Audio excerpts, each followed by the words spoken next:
بوسوح كيترك المهمة ديال تنفيذ تماس كامارا العمري. بولكسوت غير من المكان ديالو من الجهه اليمنى نحو الجهه اليسرى. شوفوا هنا كرة ممتازة، فرصة جول جول وهدف ممتاز لفريق الرجاء الرياضي. هدف ممتاز ياتي في هذا الوقت بالذات. 3 ديال الاهداف داخل كل مرمى اهتزت جنبات الملعب الكبير لمدينة أكادير. اوه سيناريو من كان يتوقع بهذه الكيفية وبهذه الصورة. عادوا من بعيد، عادوا من بعيد، تمكنوا من التسجيل، تمكنوا من التعديل.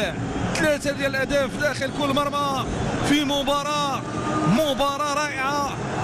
كرة رجوية من الجهة اليسرى، بولكسوت التمرير، ثم بعد ذلك هدف من الطراز الرفيع من رياض الذي يرسل الأعياد، الذي يرسل الأفراح. بن عياد يضع الكرة في الشباك، يسرى الساحرة في الزاوية البعيدة. الرجاء يعود ويسجل التعديل، هدف في الشباك يعلن من خلاله على تغيير النتيجة 3-3.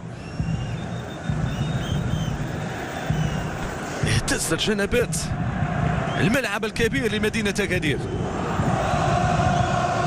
هذا رياض، هذا بن عياد.